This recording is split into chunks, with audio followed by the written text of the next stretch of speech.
Ever since Jarlaheim opened in 2013, people have been fascinated by what lurks behind the locked gate in Devil's Gap Passage. It has had all players theorising about what hides in the gloomy, dark depths of the gap.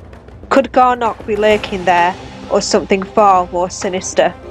Welcome to Theory Thursdays, where we look into the lore of Star Stable Online and ponder on what could fit into our favourite game. What we do know is that the Jarlaheim guard is very frightened of the gate and urges us not to open it and keeps the doors to Devil's Gap Passage locked up tight. As he says to us, that gate must always stay closed. Oh believe me, you don't want to know. So what is there really to be afraid of in this beautiful, unexplored and mysterious place? Well, to start, we are going to have to take a trip down memory lane, all the way back to the Starshine Legacy games. Trip, as we know, is not of this world. He's from a realm called Pandoria, or so he tells us. He and his colleagues had done battle with a fearsome monster called Garnok. They had him imprisoned and were busy transporting the tentacle being far across the galaxy. However, Garnok's generals had broken free, causing the ship to crash into the Earth and into the seas near Jorvik. I would guess this would have happened between the time Adine was first brought to life on the once dead island, give or take a few years. I would say Fripp knew Adine on a personal level and vowed to protect Jorvik and the world with Adine, and when Adine died leaving behind 4 magical children and 1 with hidden abilities, only 4 soul riders were needed to help keep the darkness at bay until now. Back to the gap. I suspect that Devil's Gap is where Garnok is hiding.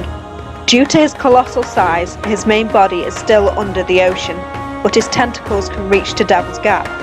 As we cannot see all the way into the abyss, I think there may be some water still down there, even if the land has shifted over hundreds of years. I think Gavin has a link to the Keepers, even if he forgets he has, which is just as well, because it could cause a change in the scales if Mr. Sands and his Dark Riders were to ever get a hold of him. We know Garnok can at least reach this far as seen in episode 4 of the Starshine Legacy. Alex has a race with Catcher, the Nightmare Rider, at Devil's Gap to rescue James. In the race, we can see the tentacles of Garnok trying to stop or at least slow Alex down so she doesn't win the race. The tentacles spring up from the dark and fear-inducing pits below.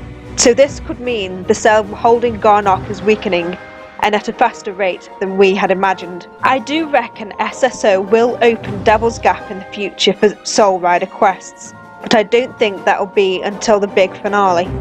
My theory is that Devil's Gap will collapse under the power of Pandoric energy that is surging throughout Jorvik, and that energy will be the cause to unlock Garnok's prison, with the help from his generals.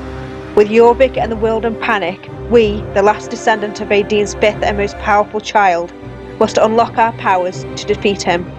We have already unlocked our Sun and Lightning Circle powers, but in order to keep this monster at bay, we must have Star and Moon Circle lessons as well. I believe Garnok is a lot closer than SSO is letting on. I think he is indeed waiting in Devil's Gap, waiting for the perfect time to be released and cause untold chaos onto the world. Thank you for joining me for this week's Theory Thursday.